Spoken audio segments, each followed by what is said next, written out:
Este é o Richard Dennis, um trader profissional que transformou modestos $400 em 200 milhões. E por isso muitos achavam que ele era um gênio do mercado. Aquele tipo de pessoa que nasceu com um dom, que tem habilidades inatas, um tipo de sexto sentido. Mas não Dennis. Dennis acreditava que qualquer pessoa disposta poderia ser um trader de sucesso. Bastava ela ser treinada com um método claro e regras bem definidas. Isso é um absurdo, disse William Eckhart, seu amigo e parceiro de negócios. Fazer dinheiro no mercado é muito mais complexo do que seguir regrinhas básicas. E foi aí que surgiu a aposta entre os dois, onde Dennis foi desafiado a treinar pessoas comuns para virarem traders lucrativos na bolsa. Anos se passaram e os aprendizes de Dennis, chamado de Turtle Traders, ficaram milionários, alcançando uma rentabilidade média de 80% ao ano, o que representa algo próximo de $80 mil por dia. Não preciso nem dizer quem ganhou a aposta, né? E apesar de serem muito lucrativas, as estratégias que os Turtle Traders utilizavam eram muito simples. Basicamente, eram dois sistemas de entradas. Mas antes de eu te mostrar como essas estratégias funcionam, eu preciso que tu entenda a filosofia por trás da maneira que o Richard Dennis enxergava o mercado. Porque assim, quando eu te mostrar as estratégias no gráfico, na prática, tu vai entender o porquê elas deram tão certo e o porquê elas foram tão lucrativas naquele momento. Regra 1. Fique no jogo. O que Dennis falava para suas tartarugas era para se manter no jogo, observando o manejo de risco. Sobre algumas variáveis, algumas regras, ele falava para os traders deles nunca arriscarem mais de 2% do capital deles e, especialmente, quando eles entravam numa operação, a ideia é cortar rapidamente os prejuízos das operações perdedoras e deixar as operações vencedoras fluírem. Corte os prejuízos rápidos e deixe os lucros andarem. Deixa eu te mostrar o que ele quis dizer com isso, cara. Digamos que eu tenho um sinal aqui, correto. Tem uma barra de ignição, rompendo essa resistência, maravilha. Primeiro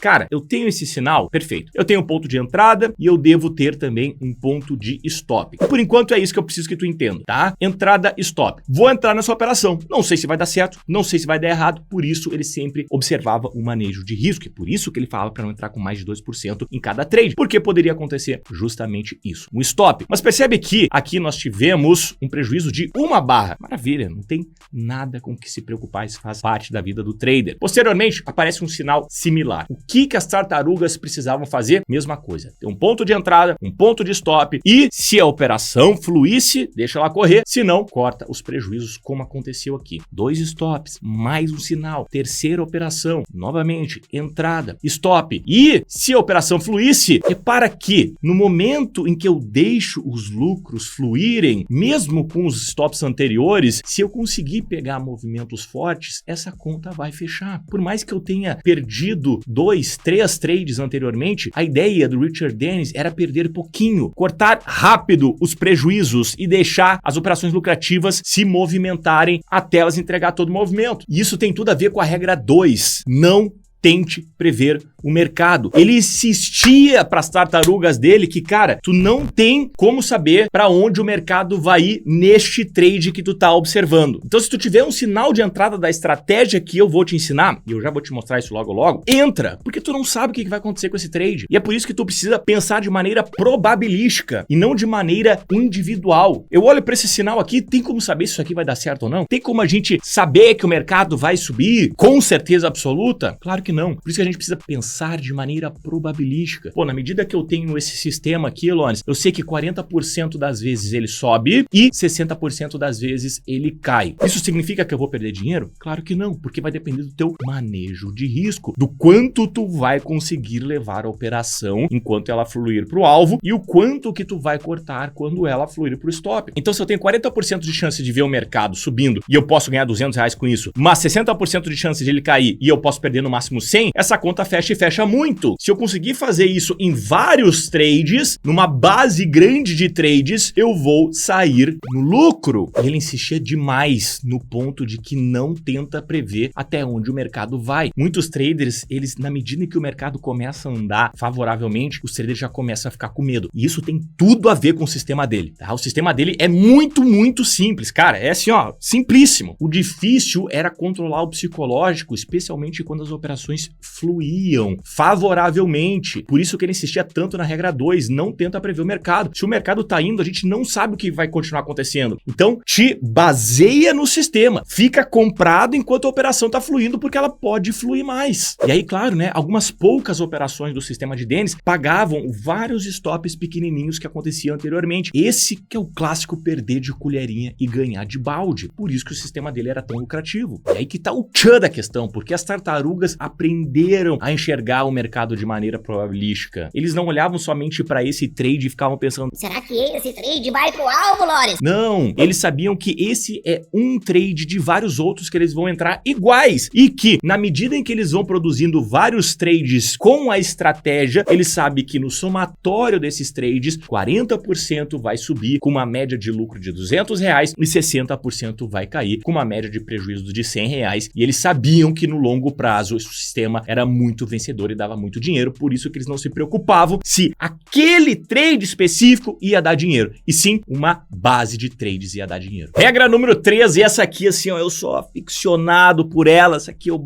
venero Richard Dennis, que é: a tendência é a sua amiga. Olha para o Bitcoin aqui no gráfico semanal. Estamos olhando aqui aproximadamente em meados de 2020 a 2021, quando o Bitcoin era assim, ó, era a queridinha do mercado, todo mundo comprava Bitcoin, todo mundo operava Bitcoin, era coisa linda, o Bitcoin só subia, né? Quando o Bitcoin tava em 30 mil, a galera perguntava por que não comprava mais, aí entravam os atrasados e compravam mais, e nos 40, nos 50, e a galera tava ganhando dinheiro, oba, oba, maravilha, porque tava acontecendo uma tendência. E aí qualquer arigó conseguia fazer dinheiro no mercado. O cara que nem sabia o que era Bitcoin, mas tava comprando, tava fazendo dinheiro, porque o mercado tava só subindo. Bastou o Bitcoin começar a engasgar assim, que a galera começou a perder dinheiro. Por quê? Porque mesmo quem não sabe operar consegue ganhar dinheiro na tendência. Então, entre um mercado com tendência e um mercado sem tendência, é evidente que é mais fácil ganhar dinheiro em um mercado com tendência. Olha o que aconteceu de 2021 para cá. Aí aquela galera que tava ganhando dinheiro no Bitcoin já começou a falar: isso aí é cassino, isso aí é pirâmide, eu não acredito mais nisso. Porque parou de ganhar dinheiro. Imagina só, se um trader despreparado consegue ganhar dinheiro nessa situação, imagina o que um trader profissional preparado, bem manejado, consegue fazer nessas circunstâncias. Então é muito evidente qual das duas situações são melhores para serem operados. E eu quero que tu me responda aqui olhando no meu olho. Qual tu prefere? Coloca aqui abaixo nos comentários. Tu é do time da tendência ou do time da volatilidade? Eu não preciso nem dizer qual time eu sou, né? Sou do time da tendência, mas entendo que existem benefícios também na volatilidade. É uma questão de perfil. Meu perfil, sem dúvida nenhuma, é o da tendência. Percebe como a disposição das três médias é algo muito importante no que tange a tendências fortes. Caso tu queira entender melhor como eu utilizo as três médias para identificar o mais cedo possível de nós comprarmos estes patamares aqui, eu vou deixar o card aqui em cima e tu vai poder te aprofundar nessa técnica. Regra 4 que o Dennis falou para suas tartarugas é: engulam os seus egos. O que ele quis dizer é que o mercado é soberano. O mercado tá sempre certo. Se tu entrou numa operação e deu stop, era aquilo que o mercado fez. Tu não tava certo e o mercado errado, cara. Não existe o mercado está errado. Existe tu produzir a tua estratégia. E isso tem muito a ver com o psicológico, porque o sistema ele era extremamente simples. O que era realmente difícil e ainda é para grande parte dos traders é realmente executar perfeitamente aquela estratégia, independente se o mercado está errado, ou seja, quando ele vai para o stop, quando o mercado entra no stop da nossa operação, a gente tem que sair, né? Independente do quantos stops nós tomamos anteriormente, se foi 1, 2 ou 10, o sistema sendo lucrativo, a gente precisa executar ele, entender que o mercado vai fazer o que ele bem entender. Assim também, quando o mercado fluir muito a favor da operação, cara, não tenta adivinhar topo, não tenta achar que tu sabe mais do que o mercado. Acho que o mercado tá exagerando essa alta aqui, hein, Dennis? Negativo, cara. Enquanto o mercado estiver subindo, ele está subindo e tu vai simplesmente seguir o que ele tá fazendo. Esquece o teu ego. O próprio Richard Dennis dizia que a principal diferença entre os traders perdedores e vencedores não tinha nada a ver com conhecimento, com técnica, e sim o quanto eles conseguiam performar psicologicamente nos sistemas. Essa é a grande diferença. O cara não precisava ser inteligente, o cara precisava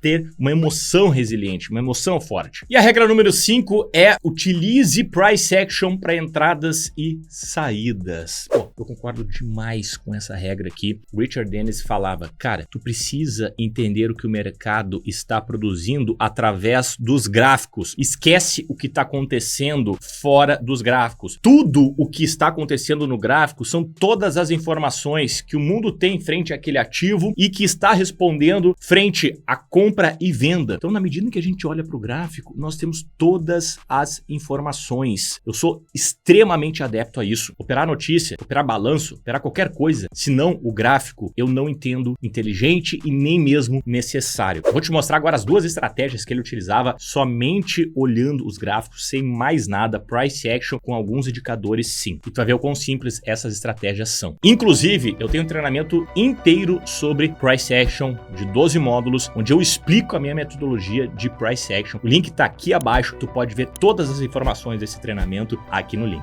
Vamos falar sobre as duas estratégias então, cara. Basicamente são duas. Uma de curto prazo e uma de prazo mais longo. Vamos começar com a de curto prazo. O que ele fazia aqui é botar um indicador que media as últimas 20 máximas do movimento do ativo. Aqui a gente consegue botar um indicador que se chama highest, né? Ou seja, o mais alto, que é o nome do indicador. Dennis colocava aqui a máxima dos últimos 20 candles para definir o ponto de entrada. A entrada se dava quando a máxima dos últimos 20 candles era superada. Então repara aqui, ó, a máxima dos últimos 20 candles, tenho exatamente aqui 30 com 11, a entrada neste momento fica nos 30 com 11. Ainda não deu entrada, a máxima agora baixa para 30 com 0,9, que é a máxima dos últimos 20 candles desse cara aqui, 30 com 0,9, e a partir de agora a gente deixa a entrada ali até que executa. Repara, a entrada se deu aqui. E sim, depois de todo esse movimento aqui, todo, tu vai ver o porquê. Aonde ficava o ponto de stop? Bom, para isso, ele utilizava o indicador Average True Range, que me dá a volatilidade média do ativo naquele momento. A gente pode botar aqui True Range, e aqui